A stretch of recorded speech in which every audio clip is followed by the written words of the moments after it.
Hi, how are you doing today? You've reached me at my sewing practice, and I am Kathy.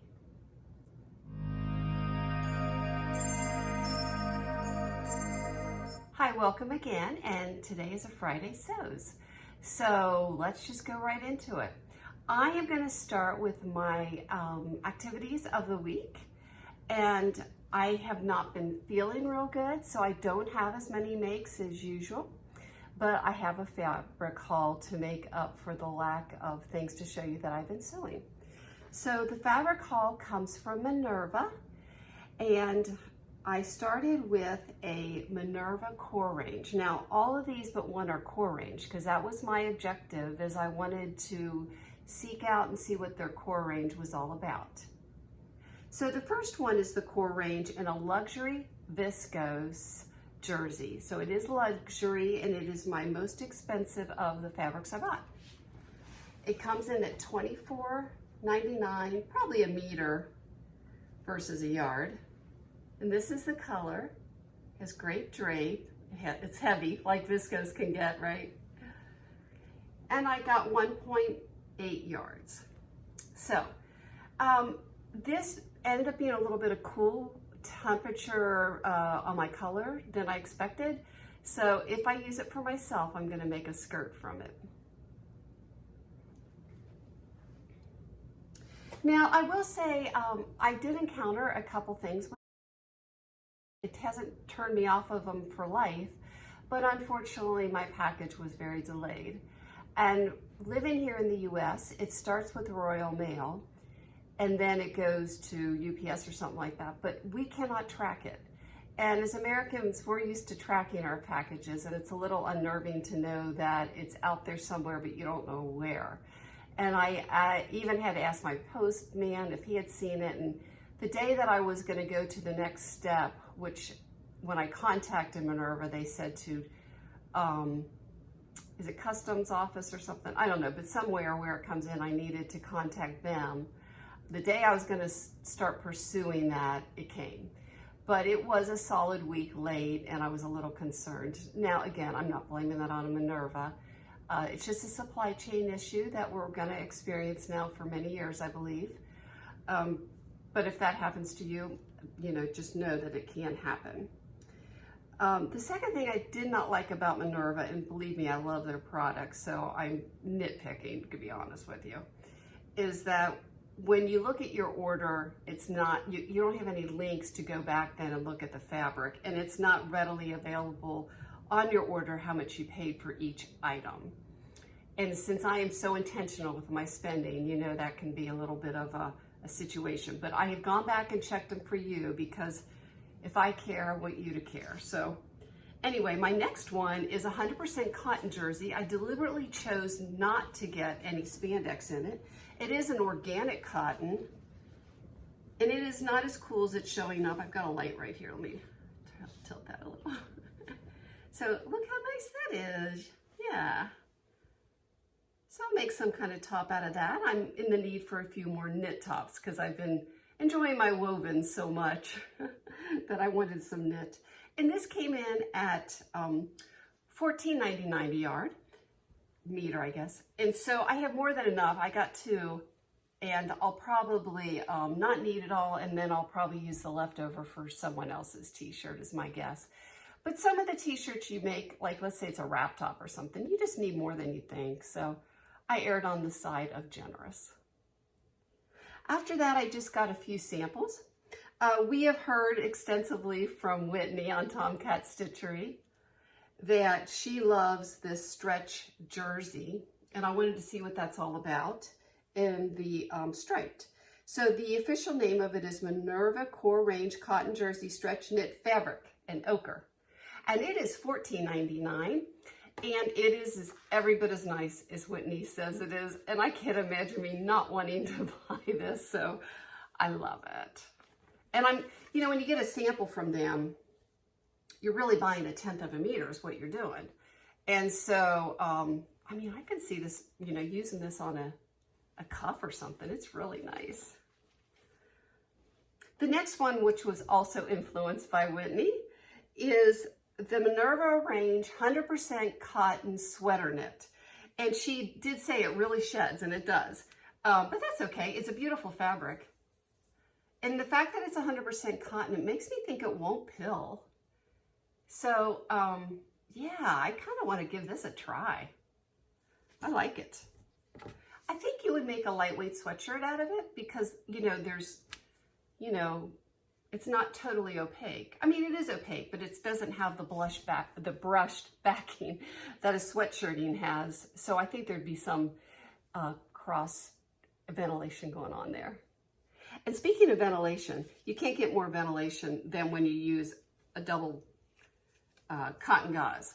And my last sample is of this. It is cream, and it is gorgeous. I absolutely love it. And it is only $12.99. So that is my favorite haul. Now, what I have been working on. Let me move my stuff. I have got a grandnephew that's going to be born sometime soon, in the next few months. And this particular nephew that's having the child, he's the one that we spent the most time with when we were raising our kids. So I'm real happy for him. And so I'm going to make something out of this McCall's pattern. And it's McCall's 6304. Now it comes with a plethora of things. And I'm going to make the jacket only for a boy. Now I kind of set out to make the romper because my mom used to make those all the time. So I know James has worn little rompers when he was little because my son did too.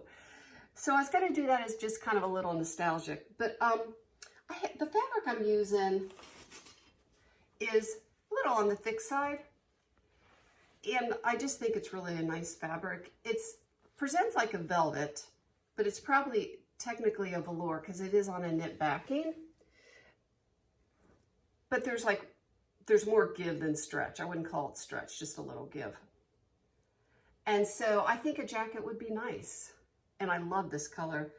In my opinion, when you're dressing children, you either dress them like a child, like they have airplanes and tank trucks and ballerinas on their outfits and, you know, ruffles and, you know, the old fashioned, like the children don't really have much of a neck. So a lot of the styles just kind of stop like right here and stuff like that. So that's one way to dress them. But the other way is to just put them in adult clothes and they just look so cute being smaller. So this is a little bit of a combination. It's mostly going to be like an adult jacket, but it's not going to have that collar like an adult jacket usually does. And I'm going to line it. It doesn't really call for lining, but I just thought it would be kind of fun. And I was given this fabric when I was in Sarasota at a fabric store, and it does have stretch. He was having some problems, and he appreciated my patience, and he gave me a few yards of that as a gratitude. But I think that the fabric that he gave me is quite old. So I've got 2 old fabrics, and then, you know, nothing makes you feel like you're a part of like an heritage than having a child. I mean, you just kind of reflect on the old things, right? Just a second, I gotta stop because allergies. Just a second. Okay, I was just talking about how when you become a new mother, you really just feel like you're entering in a tribe of just all the women who've gone before you. So you get a little reminiscent. And so I thought it would be fun to kind of show you some vintage tools I'm using to make this little jacket for my grandnephew. So this is a dot maker.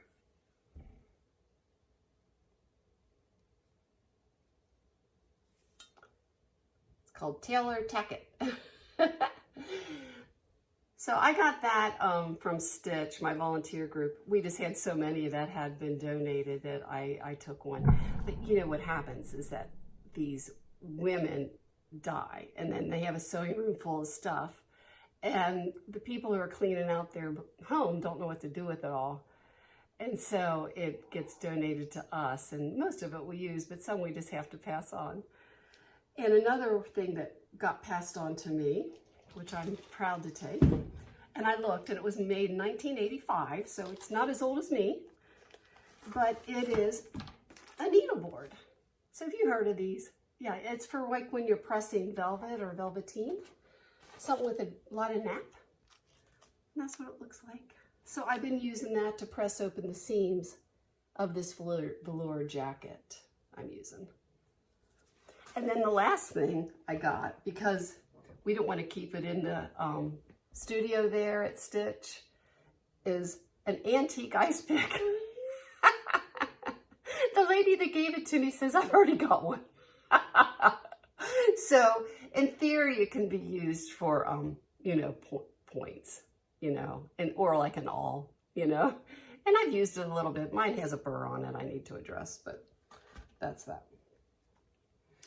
Well, as far as what's going on in my life, I'm real busy right now. I have got a lot of family things coming up. So I don't know whether I'm going to post for a little bit. It's just a little bit of a season of being with family and going on some little trips.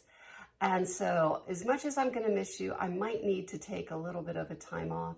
We'll see. I've got some footage of things that I could edit, and we'll see if that happens. But if not, I will see you soon. And so thank you for joining, and subscribe and save and pass on the message and comment, and I'll be there on my phone for sure, waiting for you. Okay, before I sign off completely for this Friday's video, I want to do a little housekeeping. So first of all, this is a Friday Sew. So welcome to all the members and participants, viewers, channel contributors, and especially Jen from Jen's Sewing Room for coming to Friday Sews. Now, as far as my individual channel, I wanted to just do a little brief kind of statement of the purpose of my channel. So the main purpose of my channel, of course, is entertainment. I would say 85% of it is just to entertain. And hopefully through this entertainment, you are getting encouraged to dive deeper into your sewing practice, or just keep up your sewing practice. And I just feel like I want to come alongside you, and you can come alongside me, and we can all just enjoy this wonderful, privileged, and complex hobby together. It has a lot of layers, and I would just love to entertain through it. And through that entertainment, if I can give you tidbits and bits of helpfulness or techniques, I would love to do that. I doubt if I ever do a big swath of teaching, because I'm just not that person, but I love getting in and just kind of figuring out little helpful hints and tricks. And so I would like to do that for you. The remaining part of the channel will be lifestyle. Now, some people, they'll inject their knitting as the remainder, but I really enjoy travel, and I just enjoy looking to see how other people live. Maybe it's a nosiness, I don't know, but I'm pretty much an open book person, so I will be showing you my lifestyle, and especially there might be a lifestyle video coming up soon where I go to an American Sewing Guild meeting. So if I ever figure out how to do timestamps, feel free to skip those if that's no interest to you. But if you don't live anywhere near the Midwest in America, you might find some of that interesting. We don't live anywhere near a sea. We were created on a bed of limestone when the tectonic plates made their deal, and it affects our lifestyle. And we just live in an area that has 4 distinct seasons and a verdant, hilly plain. And if you're interested in any of that, I'm here to give it. So anyway, just thank you. And it's just been a joy.